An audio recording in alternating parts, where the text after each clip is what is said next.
Buenas tardes. Esta es la Feria del Libro Internacional de Azcapotzalco y vamos a continuar con esta mesa que es estupenda porque viene muy ad hoc para lo que estamos viviendo y lo que se presentará en el 2018. Nos falta Paco Taibo, que se disculpa porque se ha tenido que ir, y estamos esperando a Genaro Villamil. ¿A quién más? Ya nada más, ¿verdad? Y bueno, espero que se queden aquí porque viene un aguacero con ganas. No se vayan, se va a poner bien, ¿eh? Mejor no se mojen. Bueno, yo creo que es importante empezar diciendo que vivimos en un escenario complejo rumbo al 2018, particularmente porque las condiciones políticas que se están dando en el Estado de México son como un ensayo para el 2018. Muchos piensan que dependiendo lo que suceda ahí va a hacer la pauta a seguir para el 2018. Ahorita nos dirán ustedes si coinciden con esta opinión, pero lo cierto es que la contienda electoral en el Estado de México está siendo sumamente reñida y pues particularmente porque el grupo Atraco Mucho no se quiere ir, como el PRI tampoco se quiere ir, y vamos a batallar para sacarlos de Los Pinos y para sacarlos del Estado de México.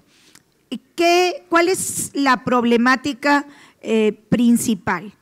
Yo creo que hay un corporativismo que no ha sido aniquilado del todo y que sigue controlando las elecciones de este país. Un corporativismo por parte del partido hegemónico, que es el Partido Revolucionario Institucional, el PRI, o el bipartidismo con el Partido de Acción Nacional, y luego ahora hay que añadirle al PRD ese partido que debería ya de haber desaparecido y convertirse en otra fuerza política y que sigue ahí ya en las últimas, como quien dice. Yo quisiera que mis compañeros de mesa empezaran comentando su opinión sobre esto, ¿no? ¿Qué nos depara las elecciones, antes que nada, del Estado de México y cómo influirán en el 2018? ¿Así? Puede enganchar. Pásenle. Sí. Bueno, ¿qué nos depara el 18? Si alguien sabe, que nos los diga, porque no tenemos la bolita no tenemos mágica la certeza de eso. Los que vivimos aquí en el Estado de México, bueno, sabemos la campaña que está haciéndose, sobre todo en contra de Delfina. ¿Sí? Es evidente que los tres partidos principales, PRI, PAN y Morena, sobre todo el PRI y Morena son los que van punteando en la elección del Estado de México. Josefina pues está, como siempre, en tercer lugar, sin ninguna posibilidad. Pero esta campaña que se ha lanzado en contra de Delfina nos da una muestra, porque además no son muy creativos los priistas, es lo mismo que han repetido siempre. Hoy resulta que Delfina es el enemigo a vencer por unos gastos que se hicieron y le descontaron cuando ella era alcalde de Texcoco. ¿Sí? Lo que ve la gente común y corriente, es cómo es posible que gente como Del Mazo, que gente como Josefina, ¿verdad?, que son parte del capo, de los que han saqueado este país, hoy acusen de esta manera a Delfina, ¿sí? Es decir, todo mundo, creo, a estas alturas ya no cree mucho esa táctica que han tenido. Lo hicieron en el 2006 con López Obrador, ¿sí? Hoy todavía hay gente en la radio y en la televisión que ante los grandes saqueos que están haciendo y que han hecho los priistas durante mucho tiempo, y el Estado de México es un ejemplo claro de eso. Hoy tenemos el preso precisamente al presidente municipal de Naucalpan, el anterior, a David Sánchez, ¿sí? Pero los que inician esta campaña hoy se están recordando a Bejarano y las ligas de Bejarano y no lo dejan. Puta, sean más creativos, inventen otra cosa, hagan otra cosa, pero siguen hablando de las ligas. Es interminable la cauda de defraudadores, los Duarte, el de Chihuahua, el de Veracruz, ¿verdad? Borge de Quintana Roo, bueno, Yarrington, todo mundo, ¿no? Y entonces lo que nos está diciendo esto es que este es un ejemplo, querámoslo o no, de lo que va a venir en el 18. Yo creo que es una muestra muy clara, ¿verdad?, de cuál es la táctica que ellos están siguiendo y de cuál es la forma de eliminar al enemigo, ¿sí? De todas maneras, los recursos con los que cuentan el PRI en particular son muy grandes, son muy fuertes, y entonces requiere que nosotros tengamos mucho cuidado de cómo se van realizando las campañas y estemos listos para evitar dejarle en sus manos otra vez la decisión. Yo sí creo, efectivamente, que va a ser, si se pierde el Estado de México, bueno, el 18 ya es un camino a seguir. Entonces los priistas, creo, están totalmente seguros de afianzar las elecciones en el Estado de México para impedir de una o de otra manera que el 18 se quede libre. ¿Para quién? Pues para López Obrador. Este es mi punto de vista como como habitante del Estado de México. La campaña ha sido verdaderamente criminal, repiten otra vez los mismos cánones que hicieron con López Obrador en el 2006. Y esto me da pie para que los demás compañeros intervengan y después podamos adelantar otras cosas. Gracias. Bueno, se incorpora ahora Genaro Villamil. Recibámoslo con un fuerte aplauso, claro que sí, a nuestro colega.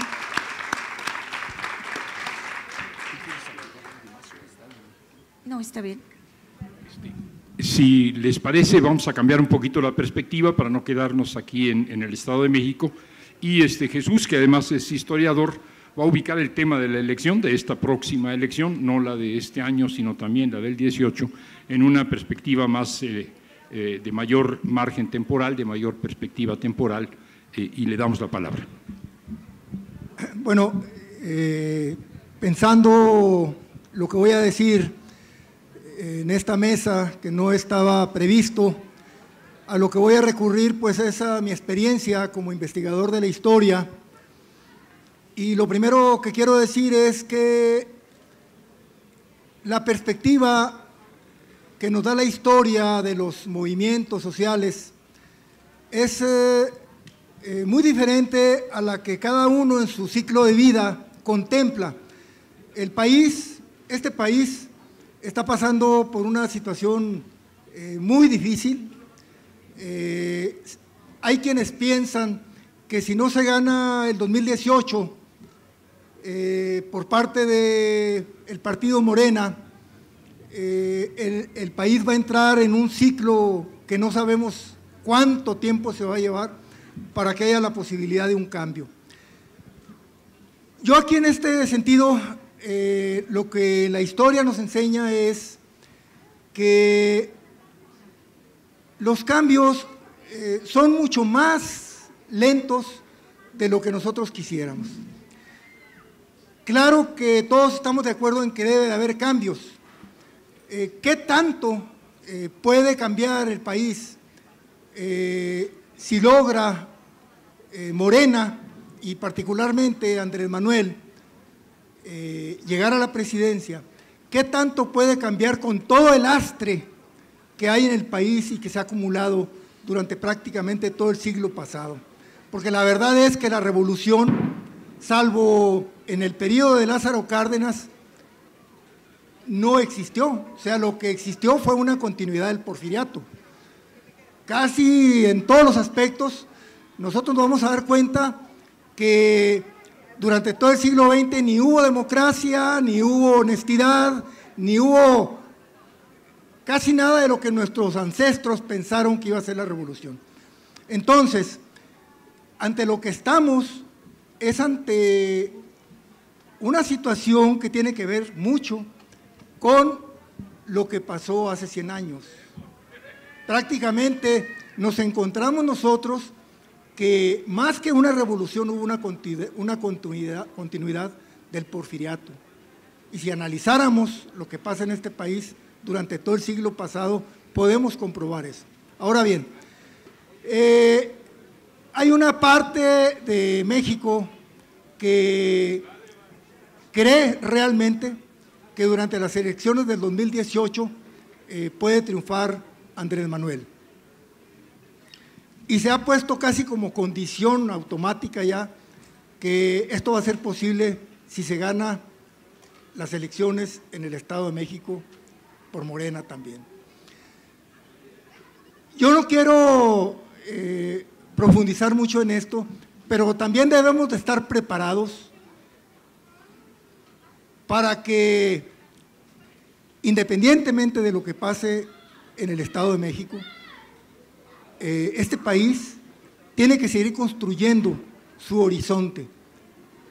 Y lo fundamental para que eso suceda, yo creo, ¿verdad?, que es que cada vez el mayor número de mexicanos estemos convencidos de que no podemos seguir donde mismo, de que tenemos que actuar. Ahorita estamos pensando en las elecciones, pero no es el único ámbito en el que tenemos que participar. Las elecciones solamente forman un aspecto. Y tampoco le podemos dar toda la determinación a un proceso electoral. Yo ahí lo dejaría nada más para ir más o menos armando una opinión.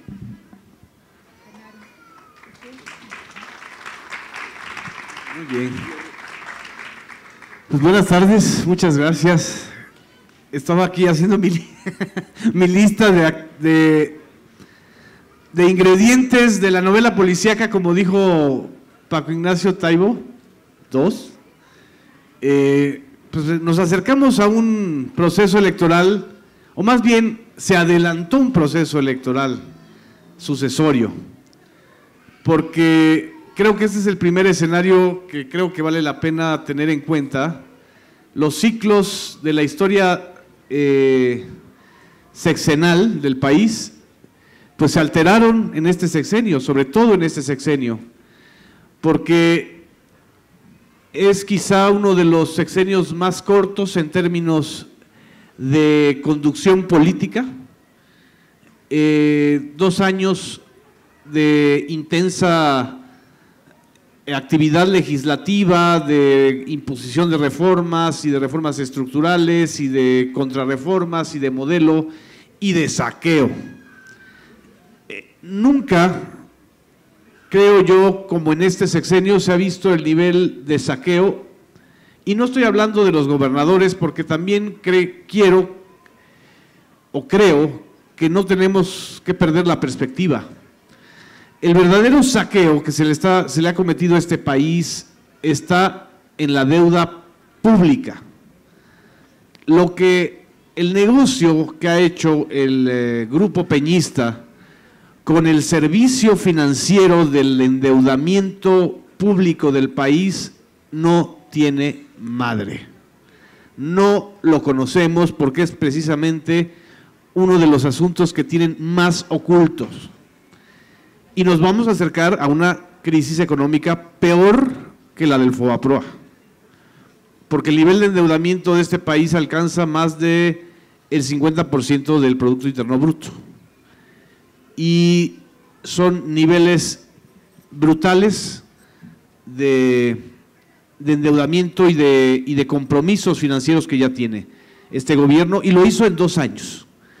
Al tercer año, el gobierno de Peña Nieto empieza su picada, su acelerado derrumbe.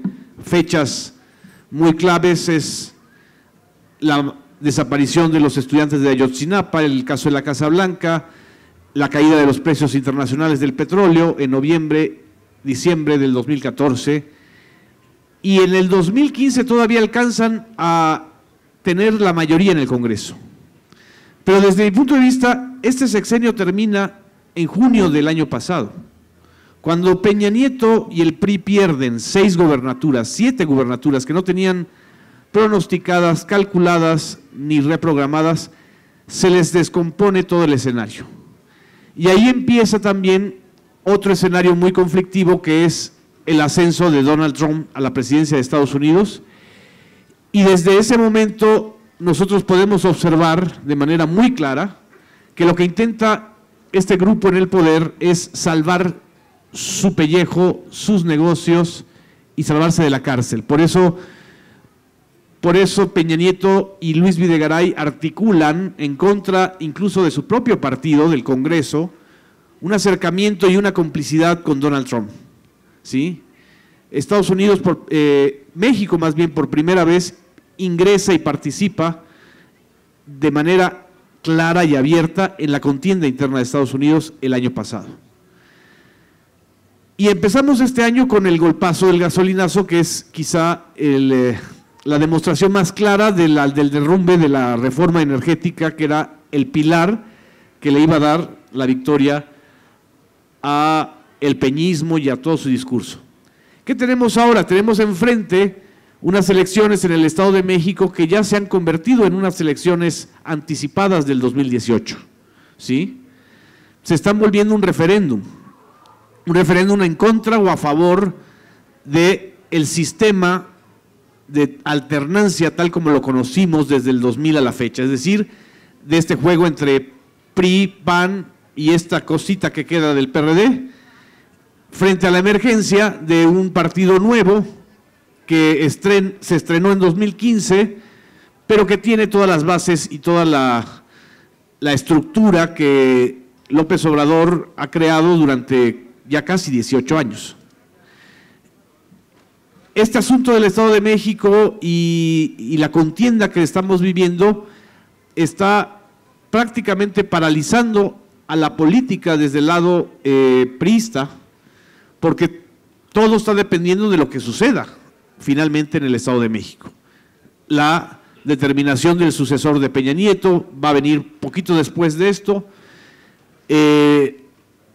La manera en que van a tener que reforzar su blindaje como grupo en el poder, ¿no? Y la fórmula que van a tener que aplicar para salvarse a toda costa, ¿no? Lo que estamos observando también es una cargada hacia López Obrador, una cargada incluso de aquellos sectores que siempre dijeron que nunca iban a votar por López Obrador. Es decir, la cultura política en México no cambia de la noche a la mañana, efectivamente, es un proceso muy largo. Y desgraciadamente tenemos en México y en los grupos de poder esta cultura de la cargada, ¿no? Entonces, hagan de cuenta que se abrió la compresa y están llegando y se están yendo a Morena todo tipo de políticos y operadores, etcétera, ¿no? Y de bichos, y de no bichos, y de oportunistas, y de operadores. Miren, yo lo que les diría es que también tenemos que ver esto de manera natural. No es lo deseable, por supuesto, no era lo creíble ni lo deseable, pero está sucediendo. Y lo que hay que hacer es respuestas sistémicas y sociales ante ese fenómeno, ¿sí? En alguna participación que hice en otra mesa, esto también generó polémica, les dije, si gana o no gana Morena en el 2018, el peor error que podemos cometer los mexicanos, históricamente hablando, es pensar otra vez que un partido político y un líder van a salvar todo el sistema. Ojo, ¿eh? O sea, esa es una tragedia del sistema político mexicano. Solamente conocemos el modelo de partido hegemónico y el modelo presidencialista.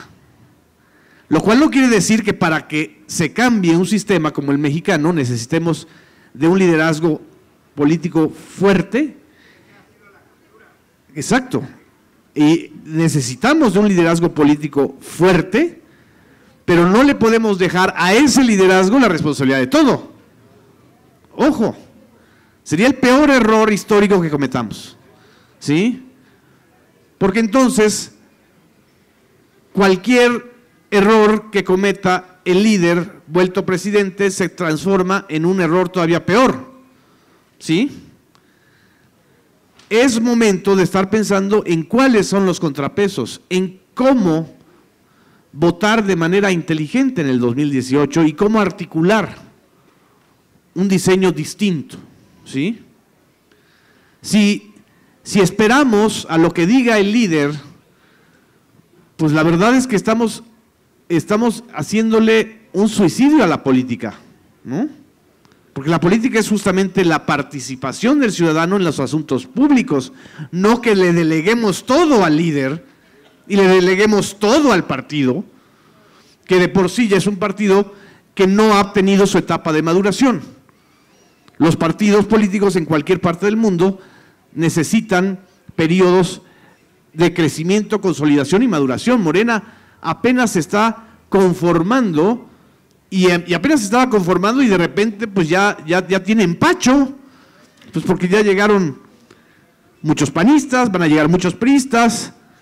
No les extrañe que en algún momento Manlio Fabio Beltrones quiera coquetear con Morena, como ya lo está haciendo, o Emilio Gamboa Patrón lo quiera hacer. O sea, la pregunta es ¿qué hacer? ¿Sí? Es decir, si gana Morena y si gana López Obrador, los cleptócratas no van a desaparecer. O sea, no van a desaparecer por generación espontánea. No van a desaparecer de la faz de la política. Van a seguir haciendo política. ¿Sí? Es más, tampoco los panistas van a desaparecer, los panistas de base y los de no base. Es decir, vamos a tener que acostumbrarnos a confrontarnos o a encabezar un nuevo estilo de hacer política. Y en ese sentido yo creo que lo más importante, tampoco va a desaparecer Televisa, aunque Televisa está desapareciendo por sí sola, ¿no? Quizá este es el signo más claro de la decadencia del peñismo, es decir, el presidente que llegó de la mano de una maquinaria mediática ha caído junto con la maquinaria mediática. Es decir, si hay algo más escabroso en este momento es la caída tan clara y señalada de Televisa después de la caída de Peña Nieto, ¿sí? Pues nos dirán que es la tecnología, que es la madre del muerto. No, es la caída de uno de los pilares fundamentales del control social que tenía este sistema, que era una empresa como Televisa, que no es una empresa cualquiera, es una empresa del sistema, juez y parte en este sistema. Entonces, frente a eso que tenemos, pues tenemos métodos de comunicación novedosos que los están contaminando, los están llenando de guerra sucia, pero también tenemos que tener claro eso, ¿sí? Que la etapa de rumores y de guerra sucia y de miedos y de golpeteos, pues van a venir por allá y van a venir por ahí. Eso es lo que tenemos que tener, la claridad de lo que está sucediendo y no el catastrofismo inmediato de que cada crisis que pase digan, no, pues todos somos iguales, ¿no? Porque justamente de eso se trata, de crear en la percepción del conformismo del mexicano de que no vale la pena cambiar porque van a ser iguales todos, ¿no? Contra ese discurso es contra el que tenemos que luchar y tener mucha claridad, ¿no? Hay otras elecciones en el 2018 que prácticamente no estamos discutiendo de manera clara. Para empezar, hasta donde se ve en el escenario, nadie va a tener más del 30% de los votos. Es decir, gane López Obrador o no gane, o le hagan fraude, aún ganando no va a tener más del 30% de los votos, entonces va a haber una fragmentación de fuerzas políticas muy grave. Que además, lo importante va a ser la integración del Congreso, ¿sí? ¿Cómo vamos a integrar este Congreso que va a acompañar a la presidencia que surja en el 2018? Porque ese Congreso es el clave, ¿sí? En este Congreso van a haber más de 9 fuerzas políticas, ¿no? Entonces también depende de cómo configuremos y creamos ese Congreso, que por cierto va a definir los presupuestos, el manejo de esa deuda enorme que nos está dejando el peñismo, ¿sí?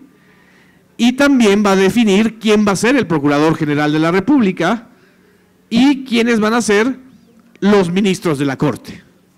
Porque además solamente pensamos en la configuración de la presidencia de la República a partir de un triunfo de López Obrador, pero tenemos que pensar en los otros dos poderes, ¿sí? Tenemos que pensar en cómo va a quedar conformado el Congreso y votar de manera inteligente por esa conformación del Congreso. Y la otra elección muy importante, por supuesto, es la de la Ciudad de México, ¿no? Es esta, en la Ciudad de México ha sucedido, desde mi punto de vista, no sé si lo compartan ustedes, lo mismo que ha sucedido a nivel nacional, pero aquí todavía peor.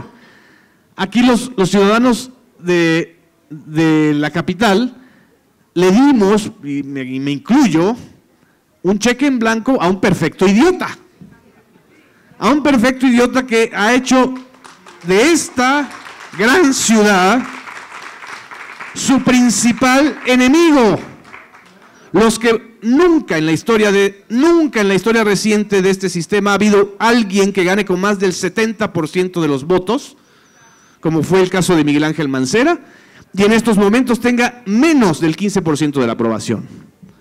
Ha hecho de esta ciudad un desastre, un nido de ratas. Y tenemos aquí ahora la Procuraduría tratando a las mujeres asesinadas como si fueran prostitutas. Esta es la ciudad de la esperanza, esta es la ciudad de la Constitución que Miguel Ángel Mancera dice apoyar, ¿sí? Entonces es muy importante lo que pase y suceda en la Ciudad de México, porque de una u otra manera es el cerebro y el corazón de este país, ¿no? ¿Qué está sucediendo? Pues que hay un desplazamiento por completo del PRD como fuerza hegemónica, pero también hay un pleito al interior de las fuerzas de Morena, ¿no? Hay una especie de canibalismo, ¿sí? Entonces, esta circunstancia también es muy delicada en el caso de la Ciudad de México, ¿no? Entonces, yo también me preocuparía mucho por ver los escenarios en esta capital, ¿no? ¿A quiénes vamos a elegir de delegados, de asambleístas, de diputados al Congreso y de senadores? En fin, el escenario no es nada fácil, nada más les dejo aquí algunos ingredientes pasionales de lo que va a suceder en el 2018. Gracias. Claro. Bien, no voy a tratar de cerrar, no soy un analista político como algunos de los que me han antecedido, no vivo en el Estado de México por mi fortuna, a pesar de que vivo en la Ciudad de México para mi desgracia, y no soy historiador tampoco. En realidad tampoco soy gente de partido. Y entonces quizás la perspectiva que me gustaría introducir es la perspectiva del ambiente, del ámbito en el que yo me muevo con más familiaridad, que es el ámbito de los llamados movimientos sociales, de las organizaciones gremiales, de aquellos que están levantando todo el tiempo reivindicaciones particulares que tienen que ver con las condiciones de trabajo, que tienen que ver con la tenencia de la tierra, que tienen que ver con las condiciones de vivienda, que tienen que ver con la represión, movimientos campesinos, movimientos magisteriales muy importantes ahora con los maestros democráticos de la CENTE, movimientos también obreros, aunque últimamente muy de capa caída, movimientos urbanos populares. Mi ámbito es el de los movimientos sociales, no de los partidos o no tanto de los partidos. Y la preocupación que en el movimiento social viene desde hace mucho rato, no desde la inminencia de la elección o de las elecciones del 17 y la próxima del 18, sino desde mucho antes, es la pulverización, es la fragmentación, es la división. Es que todos los sectores que están en lucha, todos los sectores que tienen reivindicaciones, todos los sectores que levantan demandas y que están mínimamente organizados y por lo tanto en condiciones de protestar, de reivindicar, de negociar, lo hacen cada quien por su lado, lo hacen de manera separada. No solo de manera separada, sino a veces ignorándose los unos a los otros. No es que haya hostilidad, no es que haya antagonismo, a veces hay pleitos, como es natural, pero no hay tampoco la tan proclamada solidaridad. Parecería que además de los muchos problemas que ya se han anunciado y que padece este país, que tienen que ver con el sistema político, que tienen que ver con el sistema económico y que tienen que ver con el grupo gobernante hoy por hoy, tenemos un problema serio y es que tenemos una sociedad pulverizada, fragmentada, poco organizada, dividida. Y si va a estar muy difícil ganar la elección en el Estado de México, si va a estar muy complicado ganar la elección por parte de la izquierda, de las fuerzas progresistas en la elección del 18, y si va a estar complicadísimo tratar de gobernar después, porque todo consiste en que además de ganar la elección presidencial, se tenga la mayoría en el legislativo y además podamos cambiar al judicial, que es uno de los poderes más reaccionarios y conservadores en todos los países. ¿Cómo vamos a hacer esto con una sociedad desorganizada? No es un país de partidos tampoco. El partido que hoy está resultando más alentador es un partido muy reciente, probablemente por su relativa juventud no ha mostrado el cobre, piensan mis amigos del movimiento social. Espérense tantito, denle un poco más de tiempo a Morena y van a ver cómo todos son iguales. Entonces, tenemos un problema serio, el problema de que no hay en este país, en este momento, un frente social, para usar ese término, una convergencia de fuerzas sociales, a pesar de que hay muchas luchas, muchos movimientos, muchas protestas. Mi ámbito es el del campo. Tenemos fuertes movimientos, en el caso del campo, en defensa de los territorios. Los problemas de los territorios no son únicamente problemas rurales, son problemas también de la ciudad. Estamos perdiendo nuestros barrios, estamos perdiendo los territorios urbanos, pero en el campo es más grave.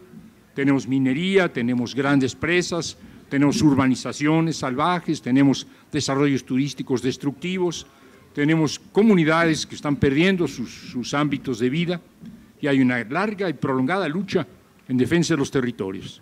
Para aquellos que conocen más o menos esta historia, Atenco sería un buen ejemplo. Atenco logró derrotar en un primer momento el proyecto del aeropuerto en la ciudad, pero ya va el aeropuerto de nueva cuenta. Y así cientos, miles de luchas en todos los estados de la República. Por otro lado, las organizaciones campesinas, sobre todo de carácter económico, peleando una y otra vez el presupuesto, peleando una y otra vez los programas, peleando una y otra vez las políticas públicas, porque si no lo pelean, si no salen a la calle, si no marchan a la ciudad, si no se paran frente a la Zagarpa, no consiguen nada. Y los campesinos requieren programas públicos, es un sector que sin programas públicos no puede avanzar.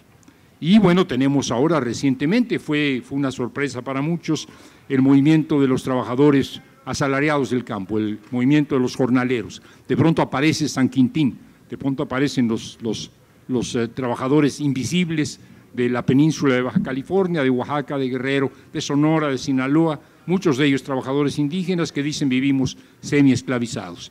Y tenemos el movimiento de las víctimas de todo tipo del narco y de la lucha contra el narco, y todos estos, cada quien dando la batalla por su lado. Hay de vez en cuando reuniones conjuntas, llamados a la solidaridad, se firman documentos, pero no hay unidad. Y si nos extendemos hacia el movimiento obrero y hacia otros sectores, igual.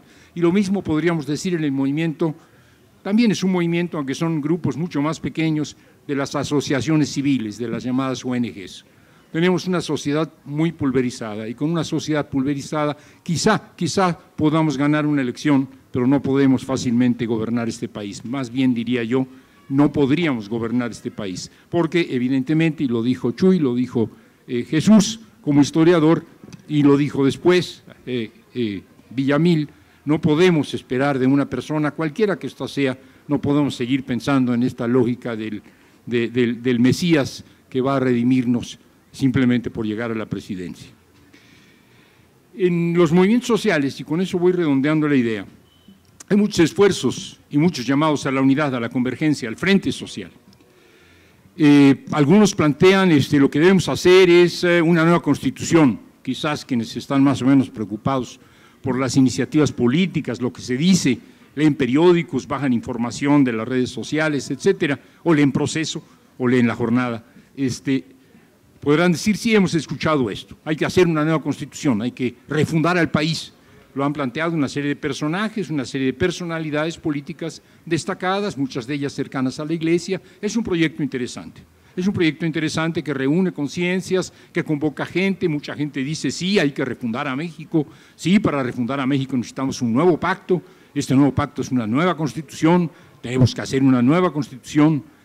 Pero pues no sé cuántos países habrán refundado últimamente los compañeros, pero veo un poco difícil que se haga una nueva constitución así nomás y le preguntaríamos a los historiadores cómo se hace para hacer una nueva constitución o a los analistas políticos del Cono Sur, cómo en Bolivia, cómo en Ecuador, cómo en Venezuela se hace una nueva constitución.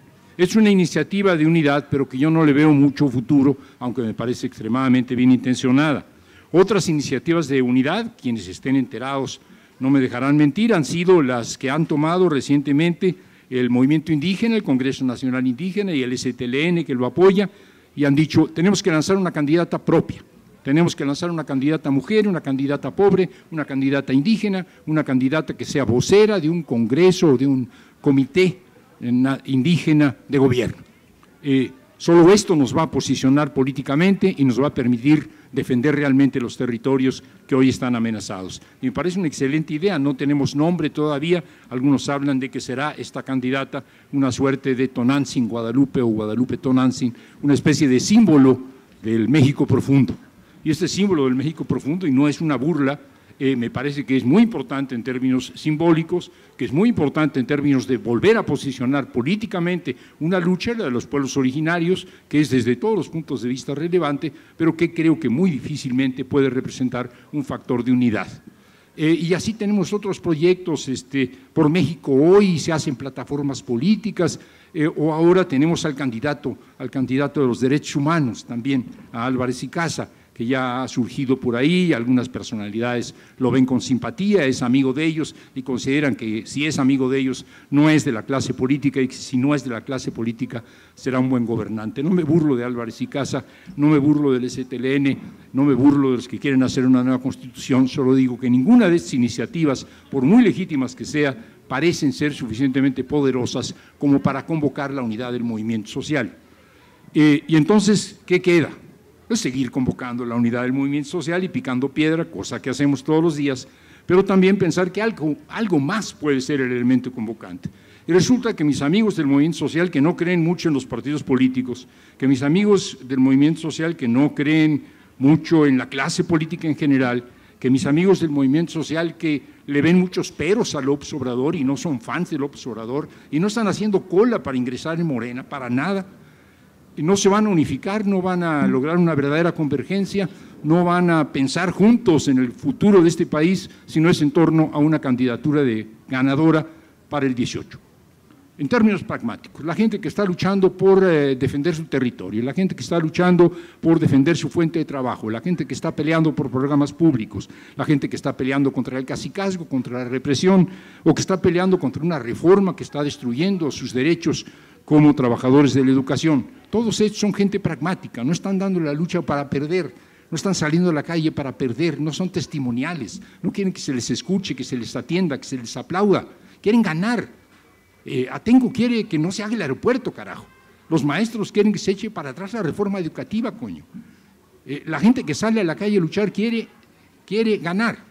Y si se va a lanzar a una lucha electoral es para ganar. Para apoyar a un señor Álvarez y Casa que representa los derechos humanos, pero que no va a ganar, pues sí, está bien.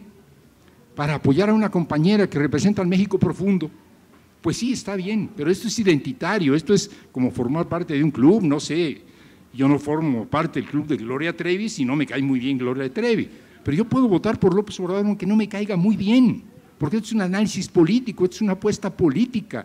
¿Qué es lo que el país necesita en esta elección, ahora del 17, que es muy significativa, pero sobre todo en la del 18, un viraje? Este viraje significa un cambio en el régimen político de este país. Un cambio en el régimen político no altera para nada el orden económico, no altera para nada el equilibrio de fuerzas que tiene que ver con el legislativo y el judicial, a menos que ganemos también la mayoría en senadores y en diputados, que no es tan fácil. No modifica la situación de los medios de comunicación, no modifica la situación de los poderes fácticos, no modifica la relación con los Estados Unidos. Trump va a durar 4 años, de menos, puede durar hasta 8. Es decir, vamos a tener una situación terriblemente difícil, pero necesitamos dar este quiebre en el 18. Y creo que la mayor parte de la gente que yo conozco lo va a hacer. Hay millones que son fans de López Obrador, seguramente que hay algunos, sería muy raro que no hubiera entre los chintololos, miren nomás. No podían faltar. Gente que ama a Andrés Manuel y se lo merece por múltiples razones, pero ustedes no son los que van a hacer el cambio. De ustedes no depende, depende de los que no quieren tanto a López Obrador. Es más, de los que lo quieren muy poquito, de esos depende, esos van a hacer la diferencia. Nada más los fans de López Obrador, nada más los que quieren entrar a Morena, no vamos a cambiar al país. Necesitamos aquellos que creen que conviene un candidato como lo que representa Andrés Manuel y que puede hacer el cambio. Y después viene lo difícil. Va a haber que ganar, va a haber que conservar el triunfo y luego va a haber que gobernar en condiciones muy complicadas. Y entonces va a haber que gobernar con todos, no nada más con los meros buenos. Esta sería mi idea, coincido con lo que han dicho mis compañeros y vamos a darle una nueva ronda, si les parece, porque las primeras intervenciones fueron muy breves. Por favor. Al contrario. Bueno, yo creo que el escenario lo podemos ver todos, ¿no? Creo que hay 3 partidos que se van a unir junto con otros más, pueden ser 4, 5, 6, contra la candidatura de Andrés Manuel López Obrador, que ya están unidos en algunos sentidos y pareciera que es una amalgama en donde ya no importan las ideologías, es una amalgama en donde nos unimos para derrotar al que tiene posibilidades de ganar, altas posibilidades. Al menos así lo hemos visto, vuelvo al Estado de México porque ahí siempre se ha dicho que los favores que Josefina Vázquez Mota consiguió en términos de dinero, casi 1,000 millones de pesos entregados por Peña Nieto, ahora sirven para hacer un pacto y no permitir la llegada de la maestra Delfina y ahí hacer un pacto entre el PRI y el PAN. ¿Cuántas veces han ocurrido estas uniones contra natura, verdad? Y que han dado resultados nefastos, pero que por supuesto han pulverizado la posibilidad de un triunfo de la otra opción. Bueno, creo que ahora tenemos claro este escenario, ¿no? Va a haber unas fuerzas que se van a unir de una manera u otra, con pactos en lo oscurito, con pactos a la luz, para impedir la llegada de López Obrador. Pero más allá de eso está lo otro, la autocrítica hacia Morena. ¿Tiene la posibilidad verdaderamente de ofrecer un cambio? Bueno, entrevistaba yo hace poco a Poncho Romo, que es el que está dirigiendo este regiomontano millonario, que está dirigiendo el Proyecto Nacional de Morena, ¿verdad? Y que sí, de López Obrador, perdón. Y él, bueno, se supone, ¿verdad? Y él le está abriendo entornos que hasta hace poco no estaban abiertos para López Obrador. Y que eso resulta interesante. Él decía, en este momento estamos recibiendo una avalancha de gente que quiere pertenecer al movimiento López Obrador de Morena. ¿Y cuál es la técnica, cuál es la estrategia para evitar que se cuelen personajes indeseables en el movimiento de regeneración nacional? ¿Cuál es? No, pues de entrada parece que no hay ningún requisito para evitar que lleguen todo tipo de maleantes y de delincuentes políticos bien conocidos en otras corporaciones o en otras formaciones políticas, ¿no? Y pues por desgracia yo creo que eso también es negativo, ¿no? Yo pregunto, ¿va a estar Carlos Salinas de Gortari? Porque Carlos Salinas de Gortari anda por ahí como siempre moviendo los hilos del sistema político mexicano. ¿Va a estar presente, se va a acercar o ya se acercó a López Obrador pretendiendo tener una cierta influencia? ¿Hasta dónde se le va a permitir? Porque claro, Alfonso Romo pues es producto también y es amigo de Salinas de Gortari, al menos lo fue, y dijo, bueno, si él viene pues será escuchado. Entonces, aquí es donde existe realmente una alta preocupación. Aquí es donde decimos cómo va a ser la diferencia de la opción de López Obrador frente a los vicios que arrastramos de las otras formaciones políticas de los otros partidos. Se supone que hay gente fiable, que hay gente decente, ¿verdad? Pero con pocos filtros para detener la entrada de gente indeseable, pues realmente va a ser muy peligroso. O sea, yo creo que somos nosotros los que tenemos que exigir que eso tenga límites, ¿no? Que no se puede convertir Morena en un partido típico como el PRI o como el PAN o como el PRD. Se supone que la diferencia es que no se va a convertir en eso, aunque bueno, todo hace pronosticar que para allá va, entonces es una gran prueba. Y frente a todo esto y a esta autocrítica sobre López Obrador y Morena, está otro escenario, que es el escenario de los independientes, que algunos no son tan independientes. Nosotros ya lo vivimos en Nuevo León, con el bronco que nos salió Pony, porque no fue tan bronco como pintaba. Y el caballo, pues sí, ahí anda el caballo y era muy romántico toda esta imagen revolucionaria, ¿no? Pero sin olvidar el origen de Jaime Rodríguez Calderón, que es el PRI. Y finalmente, y sigue siendo el PRI. O sea, finalmente sacó el cobre en algunos aspectos, pero él está puesto. Y ahorita ya hay un movimiento nacional, independiente, supuestamente liderado por el Bronco. O sea, estamos hablando de estados, de municipios, de gente que a veces son reciclados y se presentan ante el electorado como independientes. ¿Cuántos hay de esos? ¿Cuántos va a haber? Un montón. O sea, ¿cuántas de esas opciones independientes se están formando para restarle votos a López Obrador? O sea, ¿Álvarez y Casa tiene posibilidades de ganar? Pues yo creo que no. Hablaba yo con él hace unas semanas, dice, bueno, nosotros lo estamos haciendo por el registro, pero está apoyado por Javier Sicilia, por Denise Dresser, por un grupo de gente interesante que, bueno, que en otras elecciones han propuesto el voto nulo, como Denise Dresser, y que incluso se llegó a postular brevemente para ser candidata presidencial, y que ahora apoya a Álvarez y Casa. Entonces, ¿cuánto de esto se está haciendo para restarle votos a López Obrador? ¿Es sano eso? ¿Es equilibrado? Pues no lo sabemos, pero lo que sí sabemos es que vamos a necesitar salir a votar en masa. Tiene que haber muchísimos votos para romper la maquinaria del Estado, electoralmente hablando, y para romper esa amalgama antinatura que se va a dar para bloquear el ascenso, el triunfo de López Obrador. Nada más. Bueno, yo quisiera hacer esta última intervención planteando el problema a dos niveles. Ya lo dijeron los compañeros. Yo creo que la elección es un tema nada más. El verdadero cambio en este país, bueno, si gana o no Obrador, el país va a seguir y va a seguir en picada como desde hace 30 años para acá. Entonces, a mí me gustaría que planteáramos los distintos escenarios. ¿Qué es lo que hay que hacer? Ya lo dijo Armando, el movimiento social, ¿verdad? No hay que descartarlo. Si este país y el mismo poder económico y político está como está, ha sido por la participación del movimiento popular, de López Obrador y de muchísima gente, ¿sí?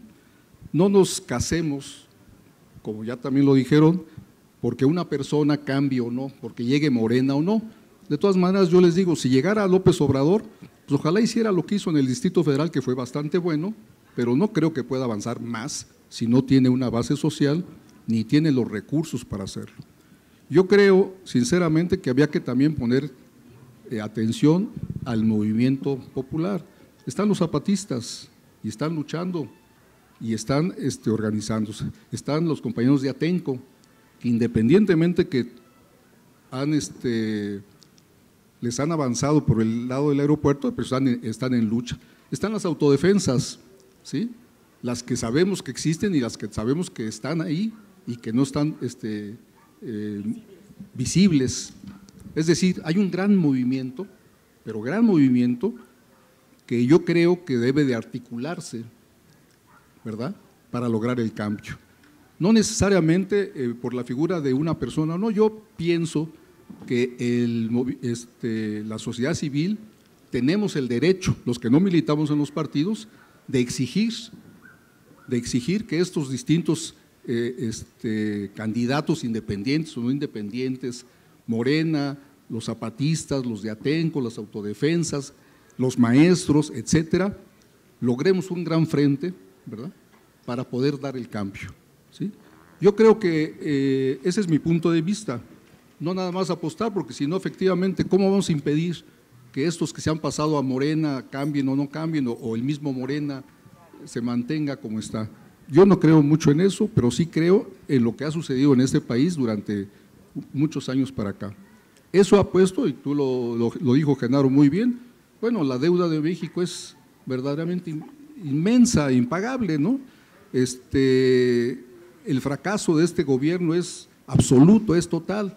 No va a haber quien lo pare, ni López Obrador lo va a poder parar, para empezar. Entonces, necesitamos repensar, ¿verdad?, cómo crear una prensa independiente, ¿verdad?, cómo tener magistrados independientes también, cómo hacer para que los diputados, los senadores, sea gente decente, ¿verdad?, que de veras represente a la sociedad, y no casarnos tanto con el voto del día del 18. Yo mencioné ahorita lo del 17 porque a mí me parece que es un buen ejemplo de lo que puede pasar en el 18, ¿sí? Y lo estamos viviendo. Entonces,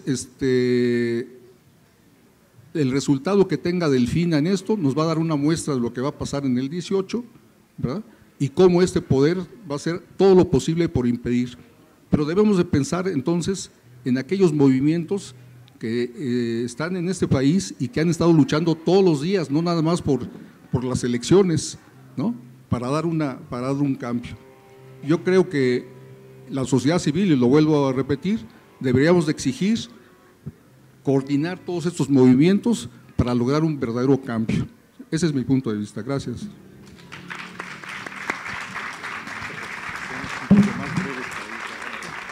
Bueno, yo creo que sí corresponde ante ustedes, al menos así lo siento en mi caso, decir claramente la postura personal. Yo no soy militante de Morena, sí apoyo a Andrés Manuel, sí voy a votar por él, sí creo que es capaz de sostener un compromiso contra la corrupción y en defensa de la soberanía nacional. Con eso me conformo. Yo como ciudadano creo en una persona que es lo que me está ofreciendo para gobernar este país. Pero como investigador de la historia, vuelvo al tema, he estudiado lo que ha pasado en este país desde que se convirtió en una república independiente. Esto sucedió hace 200 años. Antes, México vivió un tutelaje colonial durante 300 años y prácticamente tenemos 200 años tratando de construirnos como república. Y no me voy a ir hasta la independencia, simplemente voy a mencionar la revolución. Madero tuvo todos los elementos para ser un gobernante constructivo, para ser un gobernante valioso, pero falló, y de alguna manera falló también la sociedad, no estaba organizada. Y lo podemos explicar de muchas maneras.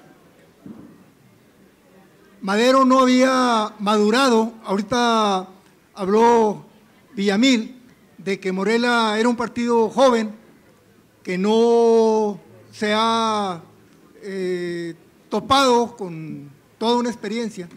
Pues con Madero pasó lo mismo, llegó a la presidencia de una manera inesperada, él fue el primer sorprendido de ello, y a la vuelta de 2 años estaban dándole un golpe de Estado. Luego pasa el tiempo, triunfa Carranza, se hace una constitución, pasan los años, viene un Lázaro Cárdenas del 34 al 40 y viene a pasar nuevamente lo mismo. Construye Cárdenas un proyecto más o menos constructivo, más o menos en apoyo a la sociedad, pero al salir Cárdenas viene un Ávila Camacho que echa para abajo todo, y luego viene un Alemán y de ahí en adelante. Y yo por eso sostengo que lo que ha tenido este país es una continuidad con el porfiriato, no con la revolución. Entonces, considerando que soy una de las personas que confía en lo que López Obrador está planteando, en lo que López Obrador está sosteniendo como cabeza del partido Morena, considerándolo, también estoy consciente de que si la sociedad mexicana no es capaz de construir un protagonismo que vigile, que controle, desde el momento en que estamos pensando qué va a pasar con los colados, pues quiere decir que la sociedad no tenemos la confianza en que vamos a poder controlar a esos colados. Y bueno, vamos a pensar en los otros términos. Si la sociedad no está preparada para sustentar un cambio, no lo va a haber. Entonces, tenemos que pensar en dos cosas al mismo tiempo. Una, si apoyamos la posibilidad de que López Obrador inicie un cambio, no lo va a cambiar, inicie, con tan solo esas dos premisas que estoy planteando, anticorrupción, soberanía, si él es capaz de iniciar ese cambio será posible también si la sociedad se ha preparado para sostenerlo. Y ahí es donde creo que tenemos que pensar en que los procesos son mucho más largos y finalmente México no se va a ir a la barranca si no gana López Obrador. Y si no gana López Obrador, tendremos que aprender a darle continuidad a las necesidades de cambio en este país contra todo, porque finalmente no va a estar fácil. Si aquí en la Ciudad de México no viven la situación como la vivimos en el norte, por ejemplo, de que prácticamente la acción del ejército, de la policía, de la política en general, hacia dónde va conduciendo a la sociedad, hacia inhibir su capacidad de respuesta. O sea, no vivimos en un país donde se pueda decir libremente que la democracia se construye desde abajo. Sí, se construye desde abajo, pero contra muchas dificultades.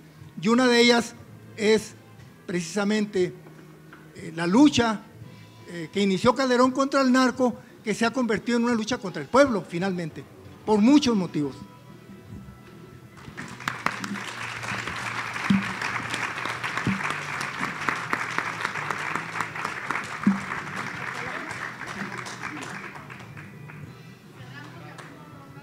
Ok, solo quiero también hacer 3 reflexiones un poco provocadoras, pero que creo que son las que deben invitar a este debate. No me queda la menor duda de que Andrés Manuel López Obrador es un fenómeno de liderazgo único en México. No ha habido en la historia de este país ni Madero, ni Juárez, ni Lázaro Cárdenas, ni Cuauhtémoc Cárdenas, un líder que haya resistido, saliendo del mismo sistema, de las entrañas del sistema, del PRI, un líder que haya resistido lo que ha resistido él. Eso habla de un animal político realmente fuera de serie. Y creo que ese sentido de liderazgo, de fuerza, después de 2 grandes fraudes electorales y esta tercera campaña, hacen que la discusión sea muy clara. O sea, él debe ganar la presidencia del 2018 porque si no, el retroceso es brutal. No hay otro líder y los líderes en México y en todas partes tardan 20 años en construirse, mínimo. Y en ese sentido yo creo que sí hay que tener una claridad. No podemos dejarle todas las expectativas a él, pero sí es claro que en este país se necesita reconfigurar la presidencia de la República a partir de un liderazgo con esa fuerza social, esa legitimidad que él tiene. Pero también viene la segunda parte de mi reflexión. Creo también que López Obrador es un líder que ya no va a servir para la construcción de otro México. Es el líder de una generación que se está yendo. Es el líder de una clase política que se ha fagocitado a sí misma. Y me preocupa mucho que no haya equipo, que no hayan cuadros alternos, que no hayan liderazgos alternos que estén subiendo, y no solamente de Morena, sino en los movimientos sociales, en lo que es donde está, a final de cuentas, el germen de los verdaderos liderazgos. Es decir, López Obrador no fue una varita mágica la que lo hizo un gran líder. O sea, él estuvo desde su opción política vinculado a un movimiento social como el de la Chontalpa, y luego el movimiento contra Pemex en Tabasco. Es decir, eso va forjando a un liderazgo, y eso va forjando a un político. Desgraciadamente en México los políticos se forjaban en las cabinas de Televisa, en las alcobas de Televisa, como el señor Peña Nieto, o en la ratería de los grupos de poder, como han sido el caso de Javier Duarte, de Roberto Borges, de César Duarte, de Humberto Moreira. O sea, crecieron con el chip del robo, ¿no? Y nunca hubo un costo social. Entonces, es importante saber que en el 2018 se tienen que configurar los nuevos liderazgos, pero de inmediato. Es decir, no solamente para esperar a que haya un cuartelazo al estilo de lo que sucedió con Madero, sino de que hayan los relevos, porque además también está el problema de la salud de López Obrador, y ese es un tema que no les gusta hablar mucho a los de Morena, pero es un hecho, ¿sí? Es un hombre que ha padecido un infarto y tiene una historia, y una historia constante de no parar. Es decir, yo no sé cómo puede vivir un hombre que está recorriendo el país todo el tiempo. La tercera reflexión es, ¿realmente conviene que gane Morena? La pregunta es, ¿conviene que gane Morena el Estado de México? No si vaya a ganar o no. Es decir, a mí no me queda la menor duda de que en estos momentos la fuerza política más importante en el Estado de México es Morena. Y en torno a Delfina y a López Obrador se ha amalgamado una oposición que nunca habíamos visto como ahora en el Estado de México, el reino del poder de Peña Nieto. Y miren, van a hacer todo para ganar. Van a hacer fraude, van a hacer cochinada y media, van a hacer guerra sucia, van a generar violencia. Y sinceramente les digo, en términos muy maquiavelianos, hay que dejar que se refundan en el Estado de México el grupo peñista. ¿Por qué?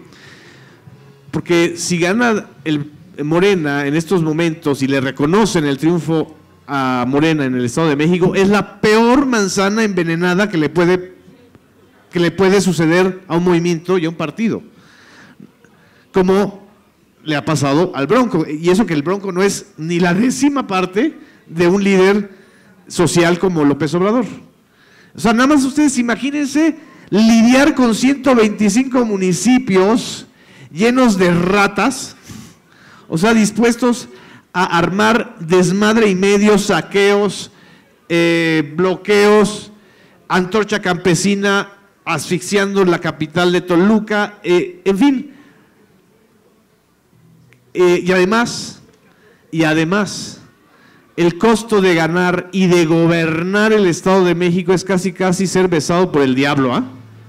Es decir, el discurso contra la mafia, pues se le acabaría a López Obrador, porque querámoslo o no, entra automáticamente al circuito de la mafia en la capital nacional de la mafia de este país, que es el Estado de México.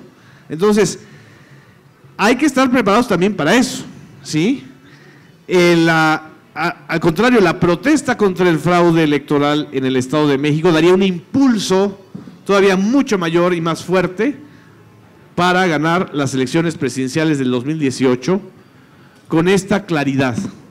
Es decir, con la claridad de que hay que tumbar la puerta del Palacio Nacional para que entre un movimiento o muchos movimientos y muchas corrientes políticas, no solo una, pero también con esa claridad de que se necesitan construir nuevos liderazgos, nuevos cuadros, de que no todo puede depender de un solo hombre y de un solo partido, ¿sí? Y la cuarta reflexión así pequeñita, de que es muy importante desde mi punto de vista, a diferencia de muchos fanáticos que a veces se generan en los movimientos nuevos como Morena, de que yo creo que es muy importante que haya una candidata indígena. Es muy importante que el EZLN haya abandonado el discurso abstencionista y entre a la arena electoral. Eso es lo importante en estos momentos, no si va a fragmentar el voto. O sea, el voto va a estar fragmentado de todas maneras, porque fragmentadas están las fuerzas políticas, ¿no? Yo creo que es importante que Emilio Álvarez y Casa se dé cuenta de que es mejor que sea candidato a jefe de gobierno independiente a que sea candidato presidencial, porque no puede llenar ni la plaza de Tlatelolco. Pero son importantes expresiones de ese sentido, ¿no? Es decir, no todo es un complot contra López Obrador. Es decir, también hay que distinguir las expresiones y manifestaciones que se están dando desde otros ángulos y que además van a ser necesarias para la configuración de otro sistema, ¿no?, político. Tendría yo derecho a una última intervención, la hago, pero no para extenderme en ella, porque no hay ya tiempo, estamos sobre el tiempo, simplemente para abrir un nuevo debate. Hemos hablado de los movimientos sociales, hemos hablado de la coyuntura política nacional, hemos hablado de la coyuntura política en el Estado de México en las dos versiones, la versión de que hay que ganar y la versión de que sacarse el tigre en la rifa. De lo que no hemos hablado en este momento todavía es del proyecto de país. Hubo un apunte nada más cuando dijiste que Alfonso Romo va a ser el proyecto, y yo dije, no es el proyecto de Morena, es el programa de gobierno o es auxiliar en el programa de gobierno de López Obrador en el caso de llegar a la presidencia de la República. No es exactamente lo mismo, pero esto nos deja un espacio, el espacio de un proyecto de país que no es el programa de gobierno, no es que se va a hacer al día siguiente de que se siente en la silla presidencial, no es que se va a hacer en los primeros 100 días, sino cuál es el rumbo que queremos que tome el país. Y es un rumbo que no va a fijar Antonio Romo, espero yo, o que depende de nosotros, que no sea Alfonso Romo, dije, que no sea Romo quien lo haga. Y entonces también tenemos que mirar hacia la historia, por un lado, ciertamente, hacia los movimientos sociales que tienen visiones bastante claras de los problemas sectoriales. Hay organizaciones campesinas que saben qué se podría hacer con el campo, hay algunas corrientes magisteriales democráticas que tienen un buen proyecto para reformar la educación, pero el proyecto de país no. Y este proyecto de país hay que construirlo y hay que debatirlo desde ya. Y yo creo que hay algo a lo que hay que atender, y es algo de lo que se habla menos en México, lamentablemente, que es la experiencia latinoamericana. Hemos tenido en los últimos 3 lustros, casi 4 lustros, desde fines del siglo pasado, un viraje hacia la izquierda, de gobiernos como el de Venezuela, de gobiernos como el de Brasil, de gobiernos como el de Argentina, de gobiernos como el de Ecuador, como el de Bolivia, como el de Uruguay, en algún momento Paraguay, en Centroamérica también, y ahí hemos tenido experiencias de que es posible encontrar un curso, un camino post-neoliberal. Algunos dicen que no es anticapitalista, esto es lo que habría que discutir, en todo caso post-neoliberal, que hay otros post-neoliberalismos y no solo el de Trump, no solo el de Le Pen, hay un post-neoliberalismo de izquierda y creo que lo que necesitamos es construir un camino post-neoliberal de izquierda en este país. Miremos hacia el cono sur, hay 2 países que están en la batalla y gobernados todavía por la izquierda. Hay otros 2 que perdieron la elección, pero no necesariamente perdieron el poder porque en las calles está el movimiento. Veamos qué ha sucedido en los últimos 15, 20 años en América Latina y pensemos cómo a partir de esto iluminamos también el camino del futuro de México en términos no de programa de gobierno inmediato, sino de un programa de mediano y largo plazo, con liderazgos, con organización social y con partido. Creo que aquí terminamos, no va a haber no creo que haya oportunidad de diálogo. ¿No? Yo iba a yo iba a moderar esta mesa, pero como pueden ver, la Brigada para Leer en Libertad, aquí se hace de todo, entonces nos tocaba puesto y moderada al mismo tiempo. No, voy a ser de abogado del diablo. Hay una cosa que a mí, en particular, me parece muy grave de esta elección, en el caso de la izquierda y en particular Morena, y es la esperanza y la expectativa. Poner esperanza y expectativa en lo que va a pasar. Y lo digo como una persona que trabajó, que hizo labor dentro del partido, dentro de la asamblea, que los ha visto chambear desde adentro. No soy militante nada más, soy parte del Consejo Consultivo de Morena y estoy muy preocupada. Estoy muy preocupada porque veo, que la gente asume, ¿no?, que el diputado, el candidato, el delegado sea de Morena, ya significa que, ¿no?, tiene unos estándares de decencia, sensibilidad, ¿no? O sea, es como ya te pusieron una etiqueta y así va a ser. No, eso no está funcionando, ¿sí?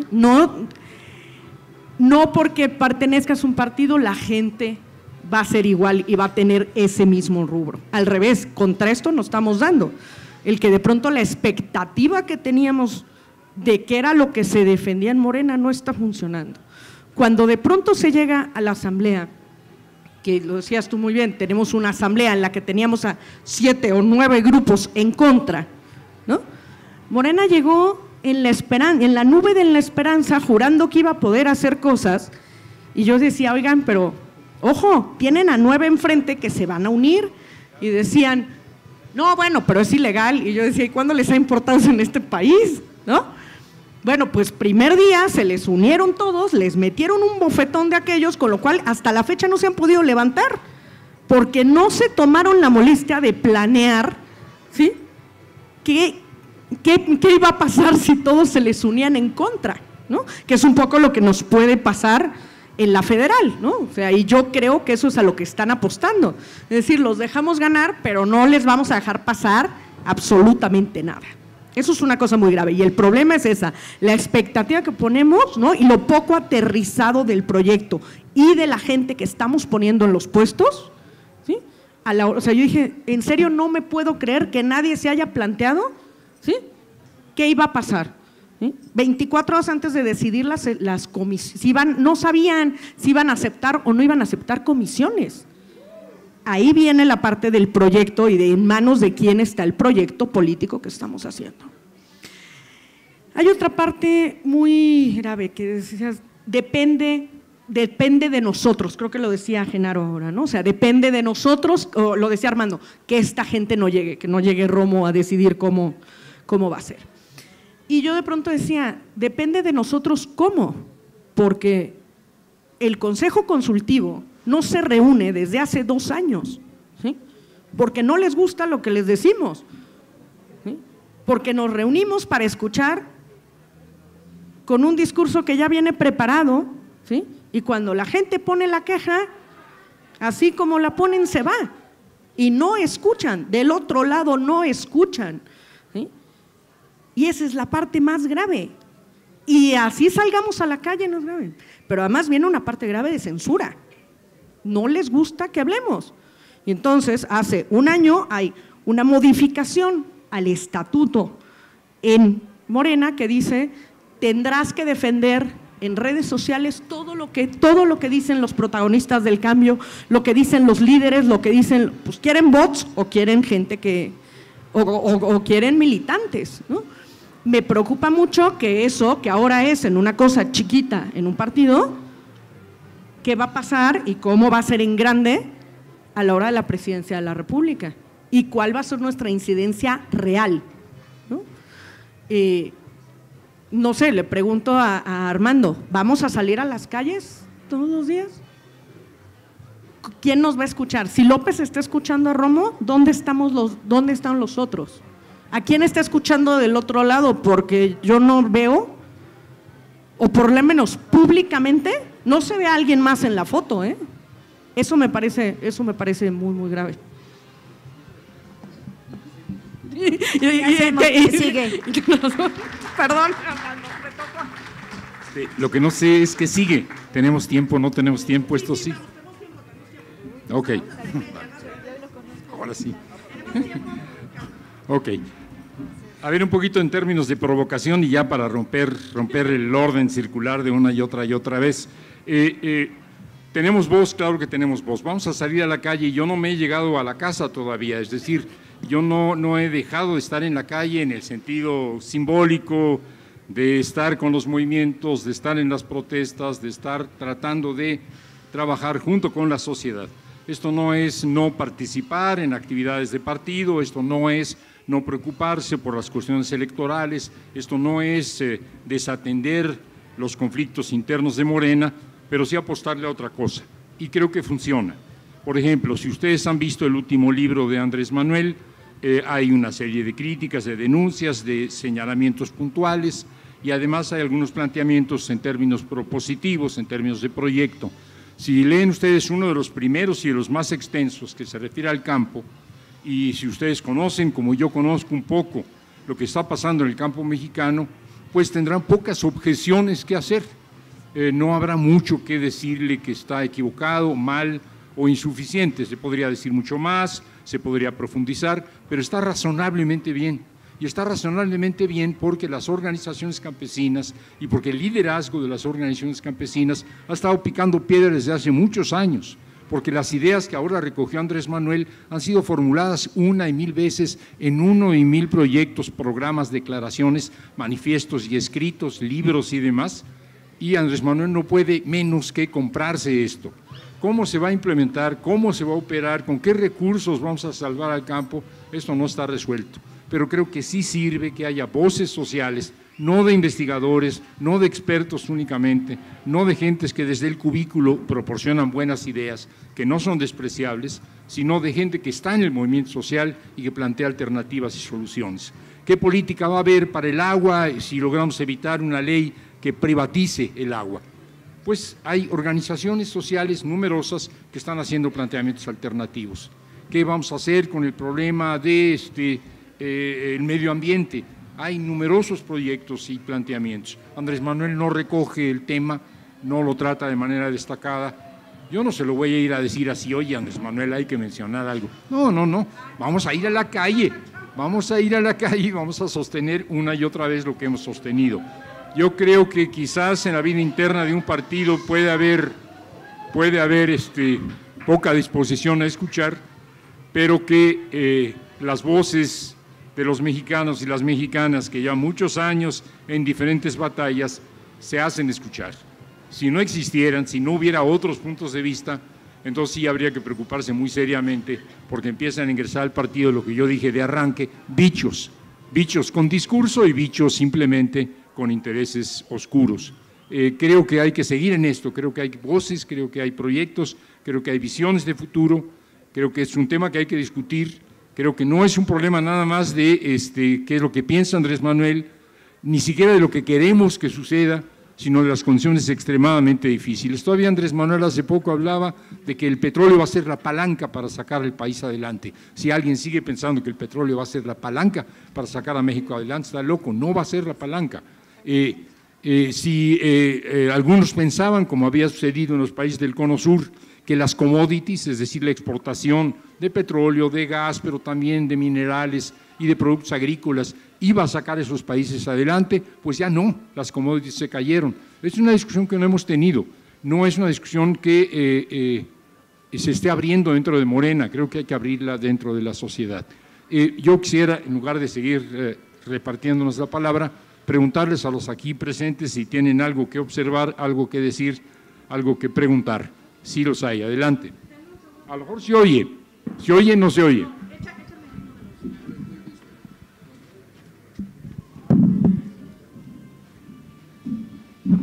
Más para acá porque rechina. Perdón, si no rechina horrible. Muchas gracias, gracias a los ponentes, todos ustedes con carreras sorprendentes. Por cierto, muchas felicidades Genaro, por tu proyecto en YouTube. Casi siempre te observo, a tu colega Hernández, Julio Astillero también. Yo acá, bueno, tengo edad suficiente para ser un optimista, un pesimista, ¿cómo se dice? Optimista, bien informado, lo que me hace pesimista. Es decir, vi la elección del 88, cómo le robaron de una forma obscena al ingeniero Cárdenas esa elección. Era quizá muy joven para entender todo lo que pasaba en ese momento, pero sobre todo en el 2006 me quedó muy claro cómo el gobierno en turno o quien no quiere perder los privilegios tienen un cúmulo de recursos, pero de gente, pero incluso, por supuesto, de medios a su favor para evitar que alguien que no concuerda o que puede poner en peligro de pronto ese status quo, impedirle el paso. Por supuesto que lo tienen y lo van a hacer y lo están haciendo en el Estado de México. Es muy buena esa observación de que esa manzana envenenada que es el Estado de México puede de pronto mejor no llegar a la maestra Delfina para no envenenarse ella misma ahí. Quizá esa es una situación, pero yo dudo muchísimo que dejen adelante pasar a algún proyecto, digamos, alternativo de nación.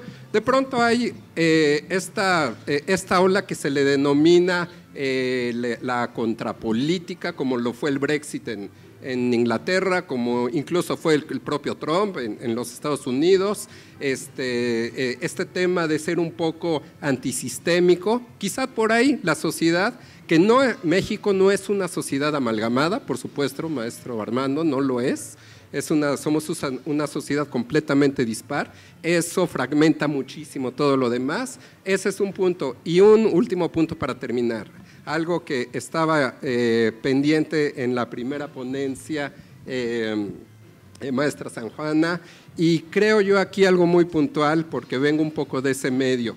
Tengo un reclamo o un reproche muy fuerte en lo particular y como ciudadano con los medios de comunicación, con los periodistas en sí, porque es un gremio disímbolo, es un gremio que se agrede a sí mismo, y si fuera un gremio mucho más unido, la sociedad entendería mucho mejor las cosas.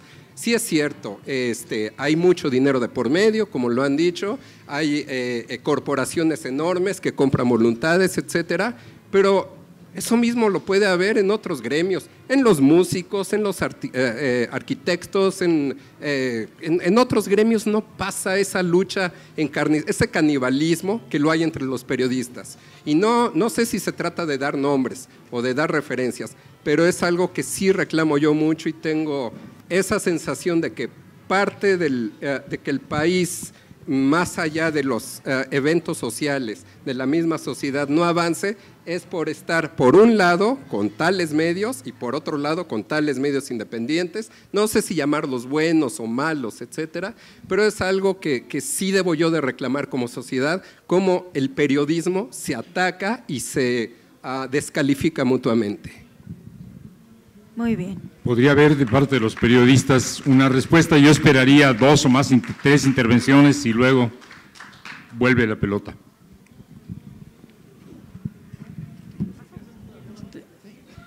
Sí, buenas tardes. Hablando de la caballada, la cargada, cuando yo estaba en la preparatoria, que fue yo entré a la prepa en el 68, me cayó un librito que se llamaba, primero voy a hablar de una serie que pasó en Canal 11, en Inglaterra.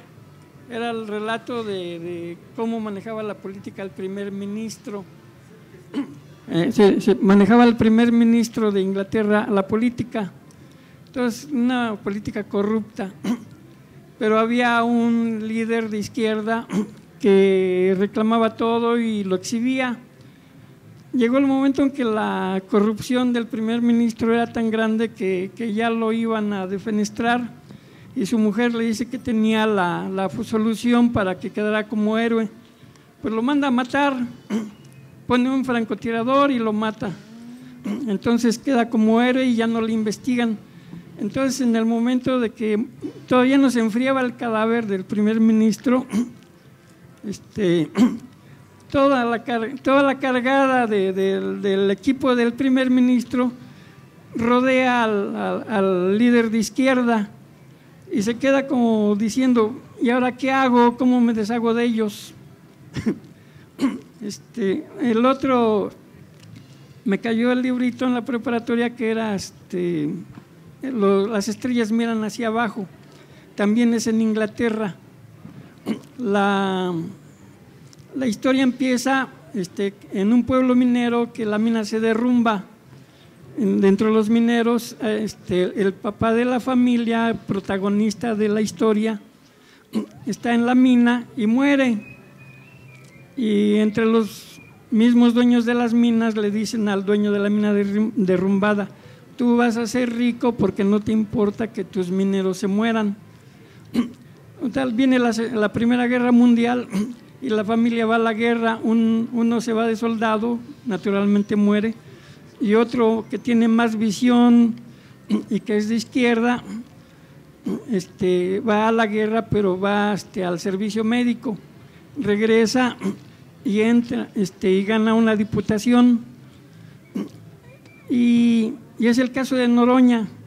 Cuando hacía discurso, los diputados conservadores se escondían, se avergonzaban,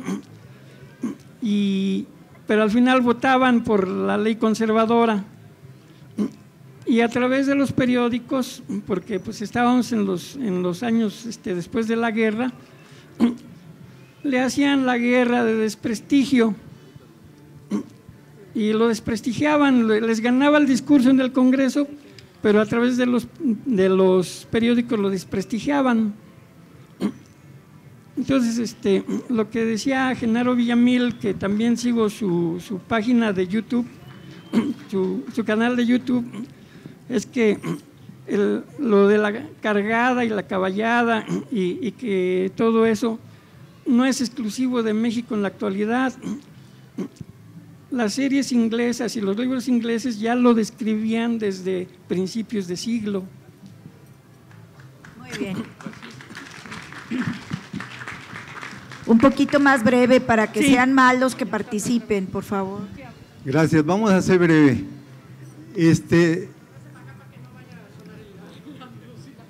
Los felicito a todos ustedes por esta oportunidad que nos dan, pero sí quiero hacer hincapié en lo que ustedes nos acaban de comentar. Si esta elección del Estado de México no la gana Morena, la gente se va a desanimar. Yo estoy con la idea y estamos luchando porque Morena gane el Estado de México y Morena gane el 18 la presidencia nuevamente con Andrés Manuel López Obrador. Que no se nos olvide, Andrés Manuel López Obrador le han robado 2 veces la presidencia y ese robo que nosotros como pueblo hemos permitido nos ha costado caro, que en todo el territorio nacional con los gobiernos panistas se hizo un gran cementerio. Eso ustedes lo deben de tener en mente. Hay muchos que escriben, hay muchos que se sienten intelectuales, pero a la hora de la decisión son tibios. Y en estos momentos no podemos andar con tibiezas. El compañero decía que estuvo en el movimiento del 68 y muchos de los que estamos aquí también estuvimos ahí. Luchábamos por una transformación de la sociedad. ¿Y qué es lo que ha pasado? Que a partir de 1982 se prostituye el poder político, se prostituye la administración pública. Y eso han sido cómplices los intelectuales. La señora Dresser, ellos no cobran el salario mínimo, el salario raquítico que muchos de ustedes, y junto con un servidor, cobramos. ellos están en otro lado. Ellos nada más ven su posición personal. Entonces yo los invito a ustedes, que es la última oportunidad que tenemos los mexicanos con este gran líder que se llama Andrés Manuel López Obrador, y que tenemos que tener en conciencia que es una lucha de los que no tenemos nada contra aquellos que han saqueado a este país. Que no se nos olvide que movimiento es un movimiento de regeneración, que no se nos olvide qué significa eso. Ya el país no puede seguir en esta circunstancia. Los gobiernos panistas, gobiernos mediocres que han servido siempre al imperialismo, nos han entregado. Yo los invito a todos los que están aquí, que a partir de ya vayamos al Estado de México, vayamos a Nayarit, vayamos a Veracruz, vayamos a Coahuila, vayamos a todos los estados a decirles que la mejor opción es Morena, a decirles que en la figura de Andrés Manuel López Obrador, quien fue uno de los mejores jefes de gobierno o alcaldes de la Ciudad de México, es el que va a transformar las instituciones aquí en nuestro país. Yo los invito a todos ustedes y los invito a todos los intelectuales que no presuman de que conocen, que vayamos a las calles. Y hablaban también ustedes de las candidaturas independientes. No es cierto, no hay candidaturas independientes. Todos esos tipejos, títeres que salen en la televisión, como ese de derechos humanos que dice, yo soy un candidato o el otro. Ok.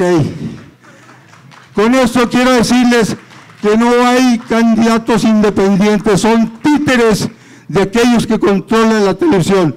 Muy amable y muchas gracias. Muchísimas gracias. No sé cómo vamos, ¿vamos en hora? ¿Estamos en tiempo? ¿Que respondan? Exacto. Respondemos y seguimos. Es que tenemos un concierto después de eso y tienen que montarse. La última y cerramos. No, porque tenemos un concierto para que monten. Tienen que montarse antes de empezar. Yo sí voy a ser muy breve.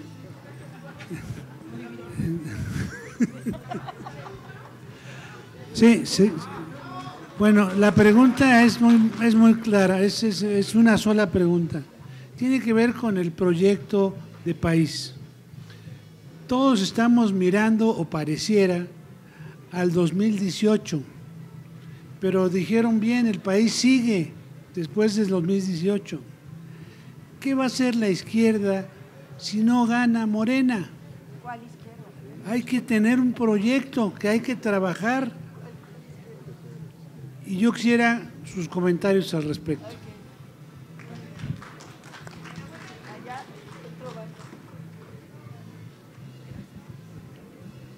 ¿Allá?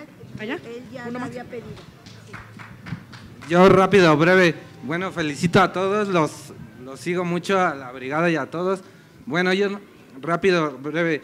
Yo soy del Estado y como dicen, a lo mejor parece un dardo envenenado, pero es que la verdad, si se quiere gobernar, pues ya se tiene que empezar a gobernar. Es como postergar algo, y si se tiene el nivel y las ganas y todo, y pues de una vez que sea ya, y empezar a hacer cosas, ¿no? Y también, aparte, pues igual desde integrante de Morena, que ya soy, o sea, no tiene mucho, yo también estaba un poco escéptico y todo, pero la verdad uno sí se tiene que ya decidir a ver qué hace, ¿no? Y también como persona empezar a participar, a organizarse, porque como dicen, unas solas personas no van a poder hacer todo. Ahorita lo que también ya les mencionaba a otras personas, también tenemos que ver todo lo externo. Por ejemplo, ahorita es un gran dilema porque no es tan fácil. En muchos lados el modelo neoliberal pues ya se está agotando y ya no saben cómo hacerle. Se ve en Francia, se ve en todos los países, pero pues aquí en México pues tenemos una gran oportunidad porque pues como si llega Morena y todo este proyecto, pues tenemos que innovar en muchas cosas, pero también desde ya, o sea, con las redes sociales, con la tecnología, ya también tenemos muchas cosas.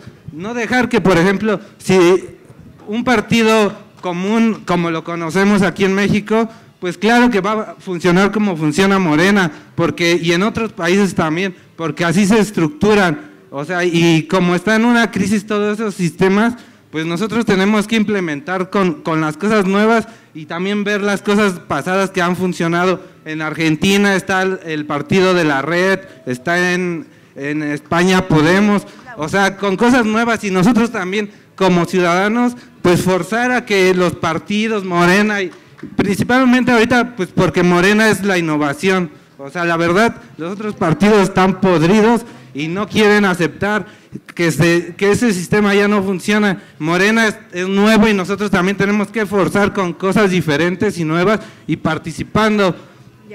O sea… Muy bien. Pues ya es todo. Muchas gracias. Gracias. Gracias. Listo, cerramos.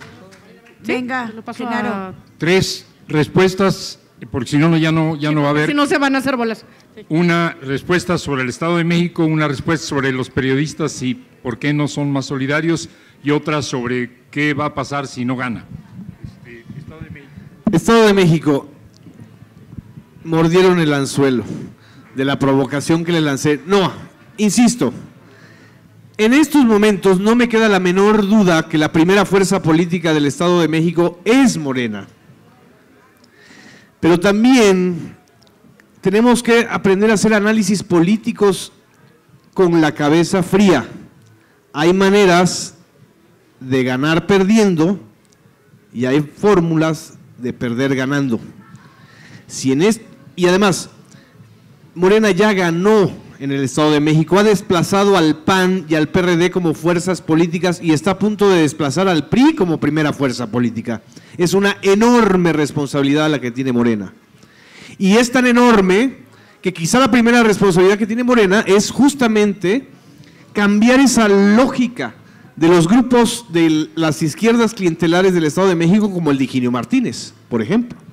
Es decir, no puede ser que sigan las prácticas de los diezmos a las administraciones de las alcaldías, por ejemplo. Eso es algo que tiene que discutir Morena, Estado de México, y tienen que incorporar a otros grupos y a otras clases medias y a otros sectores.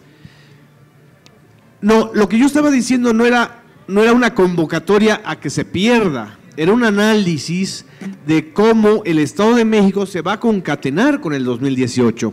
Por supuesto que estamos viviendo una sucesión adelantada, un proceso de sucesión adelantada, por eso están tan nerviosos, por eso se han acelerado también, y esto no lo hablamos, el tema de la mano dura. Hay sectores dentro del gobierno que están por el golpe militar, ya lo están analizando y lo están pronosticando y lo están ensayando. Entonces, tenemos que también tener en cuenta la parte esta intolerante, muy intolerante del sistema político que va a tratar de evitar a toda costa que llegue una opción de izquierda al poder. Bueno, pues sí, la falta de unidad en los periodistas, yo fui corresponsal 20 años en Europa y claro, en otros países funciona distinto, los periodistas se unen a la hora de defender nuestros derechos, la seguridad, como quien dice también nuestro principal derecho a la vida, ¿no? Porque aquí el problema es que matan periodistas como moscas. Ahora, de que hay diferencias, tiene que haberlas, y eso sí hay en todas partes. O sea, hay periodistas vendidos y hay periodistas que no se venden. Y los nombres, yo creo que todo el mundo lo sabe. No necesitamos aquí hacer una lista. Y esos periodistas que se venden y los que no nos vendemos, tenemos unas vidas muy distintas. Yo no creo que el señor López Dóriga, ya dije un nombre, tenga las amenazas que yo tengo de manera constante. No creo que sus hijos contesten el teléfono y le digan, vamos a matar a tu mamá. No creo, no creo que lo persigan, no creo que entren a su casa, que sufra ese tipo de intimidación de entrar a tu casa para dejarte un mensaje. No creo que tenga que vivir con escolta, con medidas cautelares que no sirven, ¿verdad? Pero como quiera. O sea, la diferencia que hay entre Esteban Arce, que se dice periodista, y otros que sí lo somos, pues es clara. Entonces yo no me puedo llevar bien con esos periodistas, o sea, no es que no me siento con ellos a tomar un café, lo respeto porque cada quien hace su trabajo y su función en esta democracia. Ahora, ¿que hay diferencias? Afortunadamente que hay diferencias, claro que sí, señor.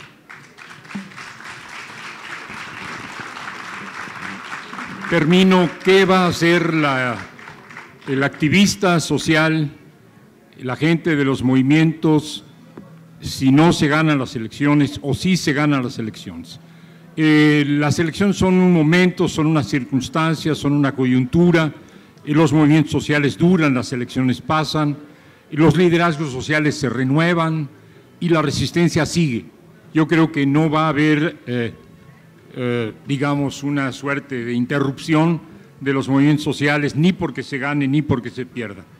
En ese sentido, vamos a continuar.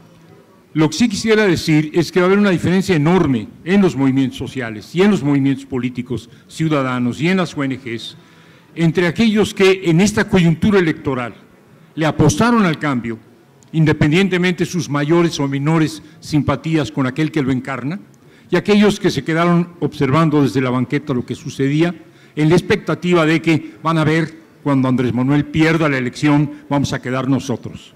El que no le apueste en esta coyuntura, en la del 18, a forzar un cambio político con todas las implicaciones que tiene, el que no le apueste a eso, yo no sé con qué cara va a seguir dando la lucha social. Quienes están en la lucha social, no tiene por qué militar en partidos, no tiene por qué ser fans de López Obrador ni de ningún otro candidato, pero son ciudadanos como cualquier otro, tienen que votar y tienen una responsabilidad. Aquellos que no vean en esta coyuntura una responsabilidad como activistas sociales, ¿con qué cara van a seguir siendo activistas sociales después? Gracias.